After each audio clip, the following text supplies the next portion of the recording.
Salut les chacals, c'est JPK de la Jackassrou et aujourd'hui nous allons modder ce bon vieux Mad Catz Tournament Edition et le rendre compatible multi-console. C'est parti.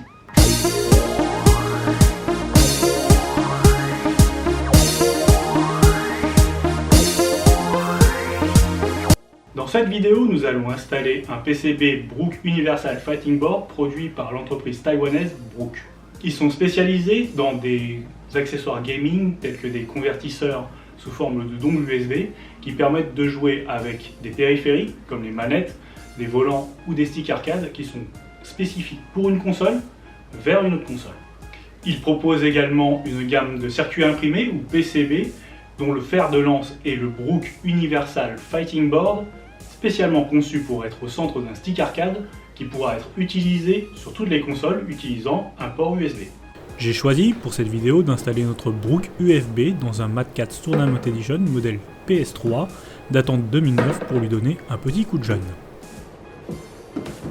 Le Mad Catz TE n'est plus à présenter. Bon nombre d'entre vous ont certainement commencé dans le monde du stick arcade grâce à lui.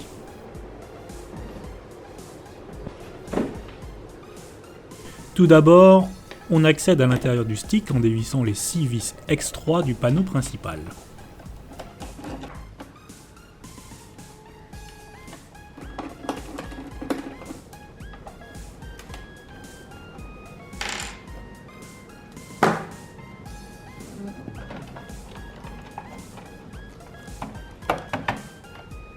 On prend le soin de débrancher le joystick, puis un à un les 8 boutons principaux.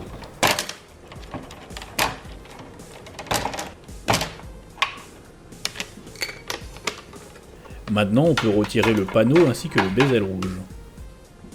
Pour se faciliter la tâche, on peut couper l'attache en plastique qui retient les câbles. On va essayer de réutiliser le plus possible les câbles déjà en place. Il faut pour cela déconnecter l'ancien PCB en place. Pour le modèle PS3 du Mad Catz TE, il se situe derrière le panneau supérieur.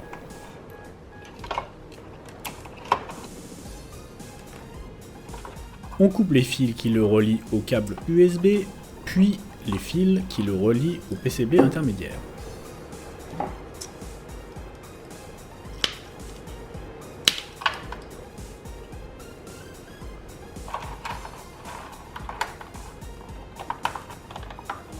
Afin de réutiliser correctement les deux nappes grises, on va s'assurer de l'ordre dans lequel chaque fil va devoir être soudé sur notre Brook Universal Fighting Board.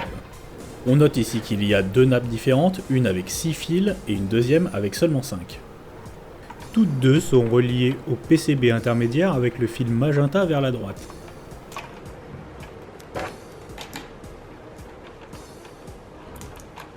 On commence par séparer les fils de la nappe de 6 fils et on fait la même chose avec celle de 5.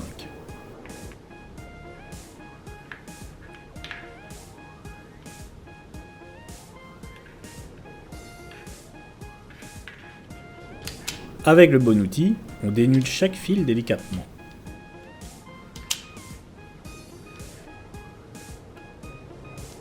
Puis on torsade chaque fil car il est en fait composé de plusieurs fils.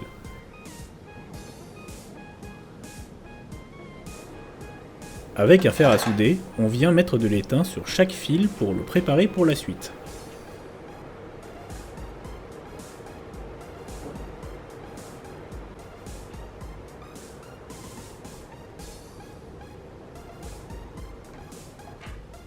Maintenant, le câble pour le joystick. Il est composé de 5 fils et a une connectique JST à chaque embout. Il faut donc couper la connectique d'un côté et lui faire le même traitement, c'est-à-dire dénuder, torsader et souder.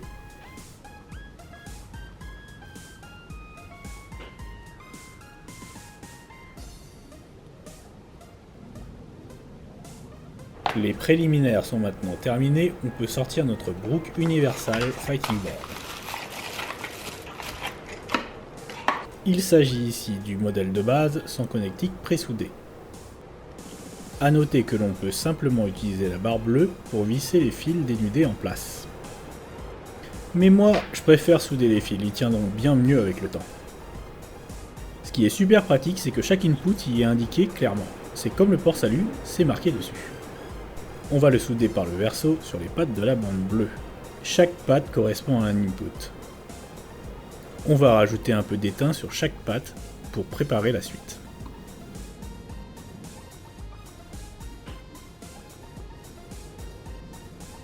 Commençons par souder les fils du câble du joystick directionnel. La broche du joystick est située à l'opposé des boutons principaux, donc je dois brancher ce câble de cette manière. En partant du haut, le premier fil est pour bas, le deuxième pour haut, le troisième pour gauche, le quatrième pour droite et le dernier pour la masse, ou GND, ground. Je repère où est chaque input et je soude le fil à la bonne position sur le brook.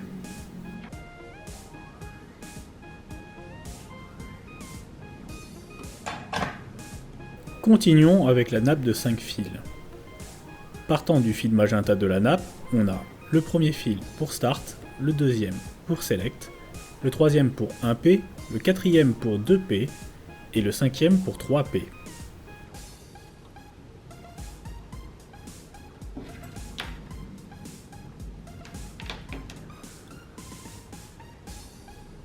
On fait la même chose pour la nappe de 6 fils. Partant du fil magenta de la nappe, on a le premier fil pour 4P, le deuxième pour 1K, le troisième pour 2K, le quatrième pour 3K, le cinquième pour 4K et le sixième pour ground. Il nous reste 3 fils à relier au panneau supérieur, le jaune pour GND, le noir pour Home, le marron pour Touchpad Key.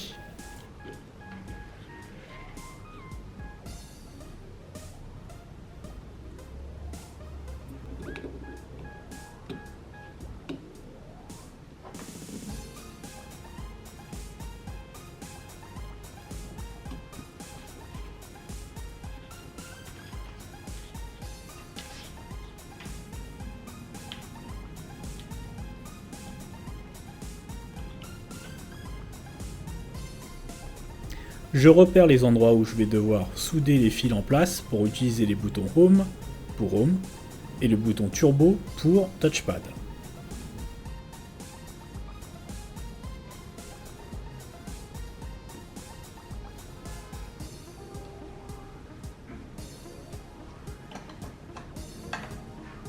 Maintenant, il ne nous reste plus qu'à souder les fils du câble USB sur le brook.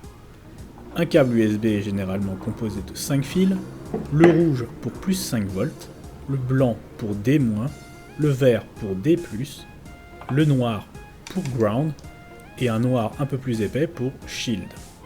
Le brook n'a besoin que de 4 fils, on va juste ignorer le shield. L'endroit où va chaque fil est marqué dessus, c'est très facile, il n'y a plus qu'à souder. A noter qu'on peut aussi brancher le brook USB avec un câble USB type B, comme le câble pour les imprimantes, si on ne veut pas souder. Voilà, la partie soudure est terminée, il faut maintenant tout remonter. Il ne reste plus qu'à trouver une place pour sécuriser notre brook USB.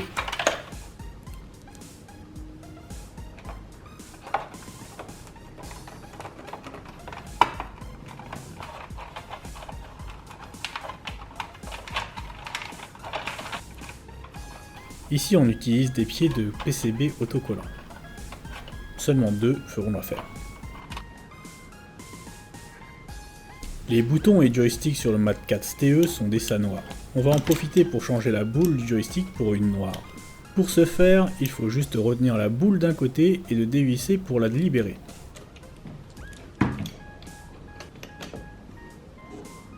On va aussi remplacer les boutons ça noir. Pour les déloger de la plaque, il faut presser les 2 onglets de chaque côté du bouton et pousser vers l'extérieur pour les déloger.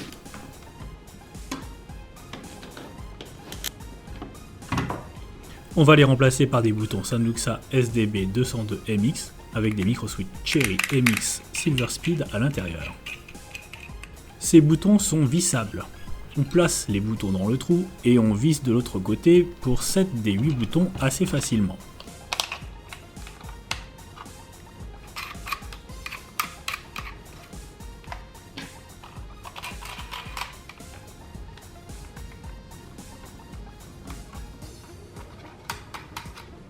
Pour le dernier, et à cause de la plaque de montage du joystick qui ne permet pas de faire pareil que pour les autres, on met d'abord le système de serrage et on tourne le bouton pour l'installer. On finit avec la boule du joystick en donnant un dernier coup de tournevis en maintenant la boule pour la sécuriser. On remet des serrages plastiques pour que ce soit plus propre et on prend le soin de rebrancher un à un les câbles à leur place.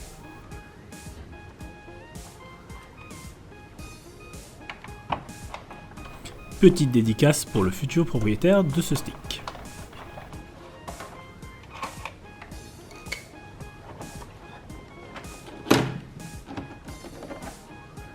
On remonte le panneau et le tour est joué.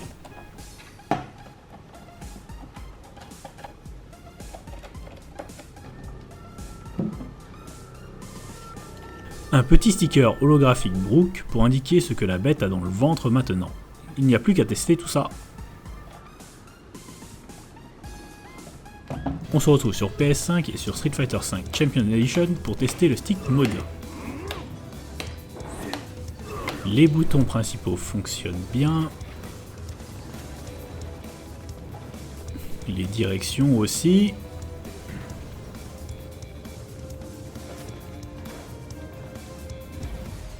Le bouton Home également.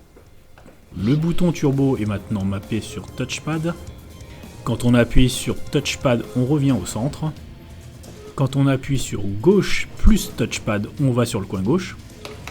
Et si on appuie droite plus Touchpad, on va dans le coin droit.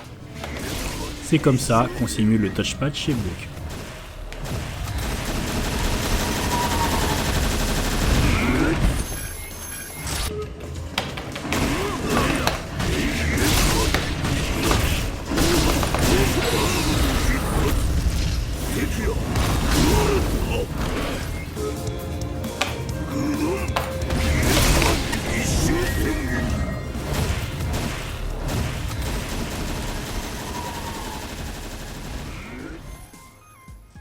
Notre Mad Catz TE a retrouvé une seconde jeunesse, on pourra l'utiliser sur PS3, PS4, PC, Xbox 360, Xbox One, Wii U, Nintendo Switch, Xbox original, Neo Geo Mini, PlayStation Classic et Mega Drive Mini. Mais également sur les Xbox séries X ou S et PS5.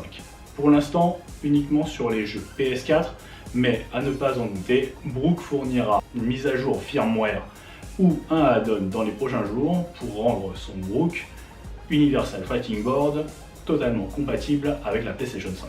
Si vous n'êtes pas assez confiant pour vous lancer dans la soudure, certains sites vous proposent des kits d'installation adaptés à certains fight sticks qui vous permettront d'installer le Brook USB juste en branchant des câbles. Ils vous en coûteront une quarantaine d'euros, sans compter les frais de douane. Sinon, vous pouvez également me contacter pour le faire. N'hésitez pas à aller sur mon site web pour retrouver les customisations que j'ai déjà réalisées. Vous trouverez le lien dans la description. Pour toute demande de customisation ou mode, n'hésitez pas à m'envoyer un mail. Abonnez-vous, likez et partagez la vidéo. Je vous dis à la prochaine. Salut!